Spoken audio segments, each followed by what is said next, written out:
The instant my mother-in-law settled into the passenger seat of my SUV after leaving the hospital, her fingers dug into my arm with a strength that caught me completely off guard for a woman pushing 78. Her voice came out thin but urgent.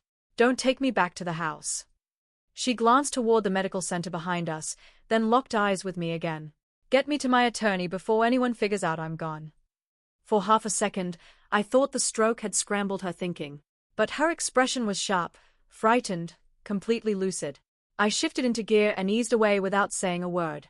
I had no clue that this single errand would unravel my marriage, destroy my standing in the community, and strip away almost everything I'd worked 35 years to build. But it would also reveal the ugly truth about the family I'd married into. My name is Lena Aria. I'm 54 years old. For most of my adult life, I earned my living as a dental hygienist and later running a small skincare business. Nothing flashy, just honest work. My hands stayed marked with small scars from sharp instruments. I never complained. Honest labor gave me peace at night. I'd been married to Marcus for nearly 28 years. We lived in a modest ranch-style house on the outskirts of Columbus. No swimming pool, no luxury cars. Just a mortgage we'd finally paid off and a retirement fund that would see us through if we stayed disciplined. That had always been plenty for me. Clearly, it never measured up for Marcus's sisters. Vanessa was the eldest. She owned a successful marketing agency and made sure everyone knew it. Rachel, the youngest sister, sold luxury real estate and turned every holiday dinner into a sales pitch. Whenever they addressed me, they used that practiced smile people reserve for someone they consider beneath them. "Still keeping busy with that little skincare business, Lena?" Vanessa would ask. After nearly 3 decades, I could recite their lines before they spoke them. Marcus rarely defended me. I convinced myself that was acceptable. The only person who never talked down to me was their mother, Eleanor Bennett. She didn't care what I drove or what my handbag cost. Whenever I visited her farm outside Lancaster, she'd nod toward the porch and say, "Tea's ready." That was her whole greeting. Eleanor spoke only when she had something real to say. Those quiet mornings on her porch became some of my most treasured memories. About 2 weeks earlier, Eleanor had experienced a minor stroke while tending her garden. Fortunately, a neighbor spotted her quickly. The doctors predicted a strong recovery. Every day, I asked Marcus if he wanted to go see her. Sometimes we went together. Other times, he claimed his sisters were already there. On the morning of her discharge, our family text chain exploded before dawn. Vanessa couldn't make it due to a client emergency. Rachel had a property showing. Marcus had committed to the men's ministry breakfast at church. Then came the final message. "Lena's practically retired anyway. She can handle the drive." Nobody asked if I minded. They just decided. I looked at Marcus. He was pouring coffee like the discussion was finished. "I'll go," I said. He gave a small nod. "Appreciate it." That was it. No apology, no offer to join me. So I left before sunrise and covered the 100-mile journey east toward Columbus. I kept the radio off for nearly the whole trip. I enjoyed driving in silence. Now Eleanor sat beside me, still as stone. The car hummed along the interstate. 5 minutes passed. Then 10. Neither of us spoke. Eventually, she reached over and locked every door. The sound seemed unnaturally loud. She pulled a small voice recorder from her cardigan pocket. "I need you to listen to something," she said. She pressed play. Static crackled, then voices. Vanessa's voice came first. "If we subdivide the Southfield into residential lots, we'll more than double our money." Rachel laughed. "Why wait? Mom probably won't see another Christmas anyway." A cough echoed, followed by the soft beep of hospital equipment. Then silence. Eleanor clicked the recorder off. I was awake the whole time. I couldn't form words. "I pretended to be asleep," Eleanor said quietly. "They never noticed." Her hands rested on the recorder. "I've replayed that conversation every single day since." I swallowed hard. "I'm sorry." She stared out the window. "So am I." Another mile passed before she spoke again. "I've been preparing for today for 12 years. Attorney Patricia Morrison occupied the second floor of a brick building downtown. She greeted Eleanor by name. She'd clearly been expecting us. Her conference room overlooked the main street. She offered tea. We both declined. Eleanor reached into her bag and produced a small brass key. Patricia unlocked a fireproof cabinet and removed a thick manila envelope. "This has been here for 7 years," she said. 7 years. I stared at Eleanor. She offered a sad smile. I prayed I'd never need to open it.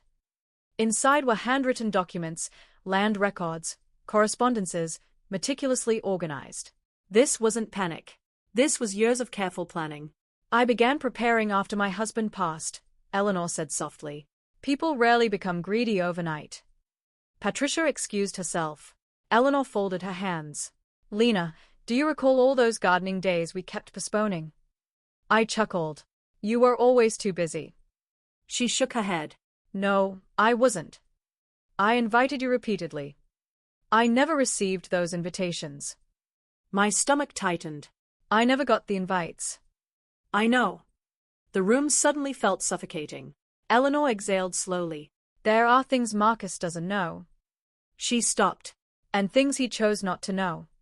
Then she uttered the sentence that would haunt me. By tonight, every member of my family will despise you. Outside, my phone buzzed relentlessly. I turned it face down. For the first time in 3 decades, I realized I might not know my own family. By the time we left Patricia's office, it was nearly 2. The trip back seemed far longer. I kept replaying 2 things, Vanessa laughing about selling the farm, and Eleanor's quiet admission. About 20 miles outside Columbus, I broke the silence. Did Marcus know about that recording? She shook her head. Did he know his sisters were talking to developers? I don't believe so. She rested her hand on the dashboard. He stopped asking questions years ago. Some people lie. Others simply stop wanting to know the truth. We pulled into the gravel driveway just past 4. 3 vehicles were already parked. The moment my car stopped, Vanessa stormed out. Where the hell have you been? You've been gone for 6 hours. Rachel wasn't far behind. We've been calling all day. Neither approached Eleanor. Eleanor opened her door slowly. The sisters softened. Mom? We were so worried. Eleanor leaned on her cane. No, she said calmly. You were curious. I went exactly where I needed to go. She walked toward the porch. I grabbed her bag and followed. Inside, Marcus met us. He hugged his mother. I'm so glad you're home. He turned to me. Can we talk later? His voice was too polite. I nodded. Dinner felt like eating with strangers. Nobody spoke for nearly 5 minutes. Finally, Vanessa cleared her throat. Where exactly did you 2 go? Eleanor answered. I asked Lena to drive. That's all anyone needs to know. Vanessa forced a smile. Mom, if something important happened, shouldn't your children know? Eleanor looked her straight in the eye. Then perhaps you should have come to the hospital. The room went silent. That night, sleep wouldn't come. Around 11:30, I went downstairs. As I stepped into the garage, I froze. The dome light inside my car was on. Marcus stood beside the driver's door, searching the center console. What are you doing? He jumped. I was looking for the attorney's receipt. You searched my car. I needed to know. His voice cracked. What did Mom sign? Eleanor had made me promise. I couldn't tell anyone. I can't answer that. He stared at me. You can't. No. Or you won't. Same thing. I gave Eleanor my word. He walked past me without another word. The next morning, Patricia called. Your mother-in-law finalized everything. The trust is now active. I also wanted to thank you. For what? For showing up. Before hanging up, she added, things may become uncomfortable for a while. By Thursday, the rumors had started. Lancaster isn't large. News doesn't travel, it explodes. At the hardware store, conversation stopped when I walked in. At the diner, 2 women lowered their voices. Sunday at church felt worse. An older woman stopped me. I hope none of what folks are saying is true. What are they saying? That you convinced Eleanor to cut her children out. I'd never do that. People are talking. A few days later, I noticed a dark SUV parked across from our house. Then outside a client visit. Then near the grocery store. I spotted the driver taking photos. That evening, I called Patricia. I think someone's following me. She sighed. Vanessa hired a private investigator. Why?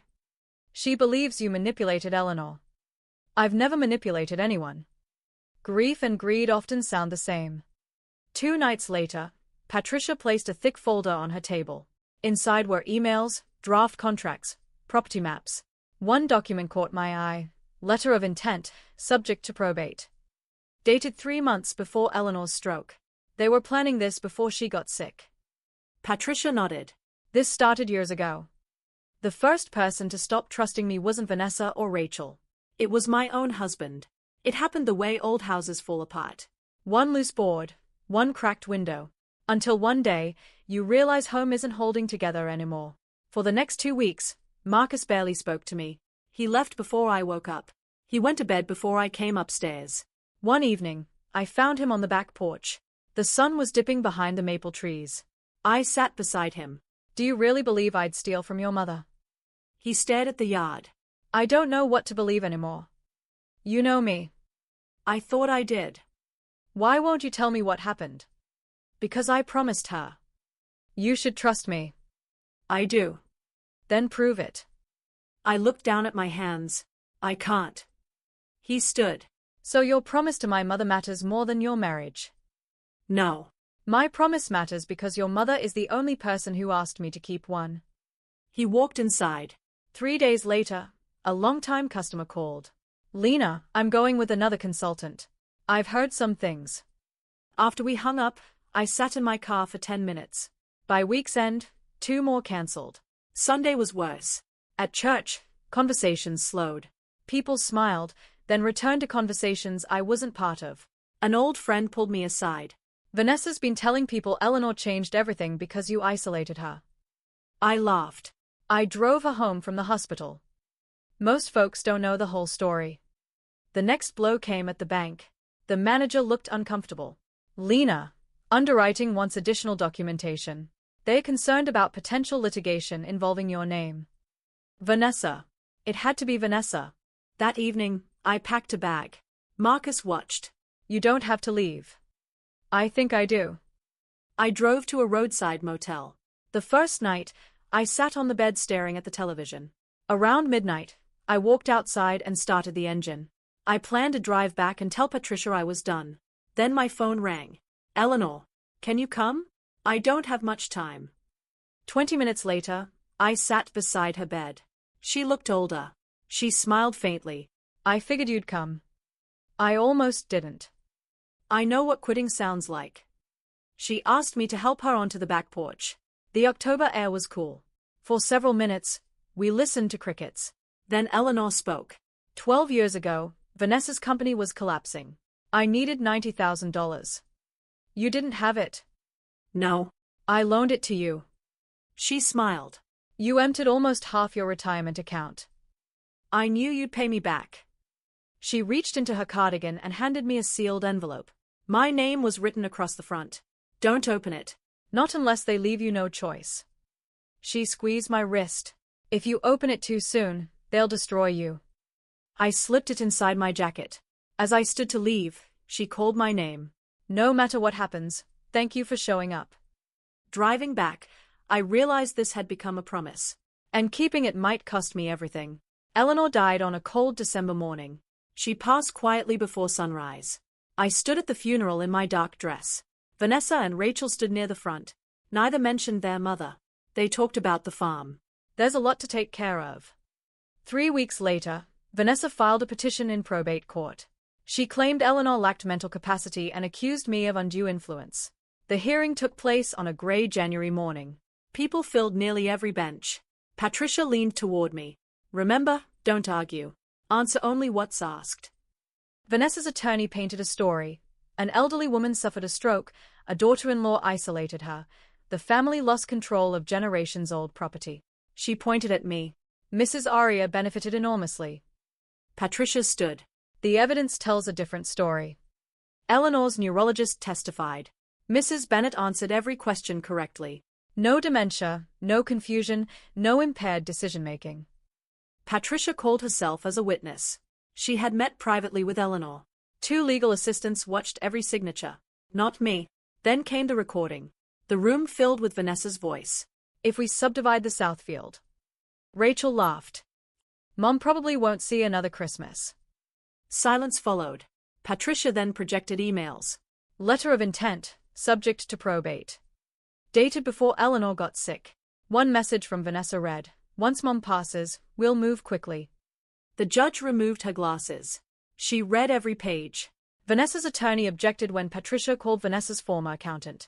I was asked to review paperwork involving a refundable deposit from a development company. The money was placed in escrow pending probate. Proof Vanessa expected to sell land that wasn't yet hers. Then Patricia looked toward me. She held up the envelope. I believe Mrs. Bennett left this in your care. I walked to the stand and broke the seal. Inside were handwritten pages. The judge nodded. May I read this? I took a breath. My children. If you're hearing these words, I'm gone. I loved each of you. But love cannot survive without honesty. Vanessa, you measured this farm in dollars while I measured my remaining days. Rachel, you missed moments that can never be rescheduled. And Lena, the only woman who never asked me for anything, is the one person I trusted with everything. Not because she married into this family, but because she showed up when everyone else found an excuse. I lowered the letter.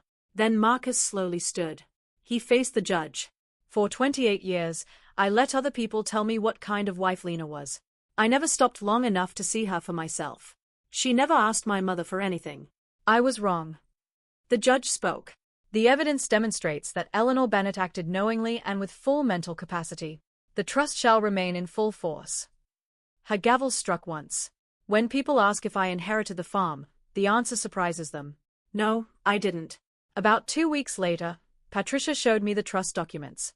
The farm belongs to the Bennett Family Trust. No individual could force a sale. Then I reached my name, successor trustee, Lena Aria. You're responsible for protecting it. Harold hadn't given me land. She'd given me responsibility. Vanessa and Rachel received modest inheritances. But because they challenged the trust in bad faith, they lost control of the property. Vanessa's agency lost contracts. Rachel lost clients. Small towns have long memories. I leased the farmland to a neighbor. The field stayed green. The barn received fresh paint. One September, we organized a community harvest festival. Kids took hay rides. Bluegrass played under a white tent. For the first time, the farm sounded alive again. That evening, Vanessa's SUV slowed on the county road. She sat there for a few seconds, then drove away. Sometimes being forgotten hurts more than being hated. Marcus came to the festival. We sat on the porch together. I've been going to counseling, he said. So have I. There was no dramatic apology. Healing isn't one decision. It's hundreds of small ones. By Thanksgiving, we were spending weekends together. Before Christmas, I visited Eleanor's grave. I brought her old gardening gloves. I laid them against the headstone. Still showing up, I said quietly. Eleanor taught me something. Real justice isn't taking away what someone owns. It's revealing who they are when everyone's paying attention. Vanessa and Rachel weren't defeated by losing the farm. They defeated themselves with every selfish choice, every excuse, every opportunity they ignored to sit beside their mother while she was still alive. I drove 200 miles that morning because everyone else was too busy. It wasn't the longest drive I'd ever made. It was simply the most important. If this story reminded you of someone who stood beside you when life got hard, take a moment to let them know they mattered. If you found meaning here, hit like and subscribe to Zarabell Stories for more tales that stay with you.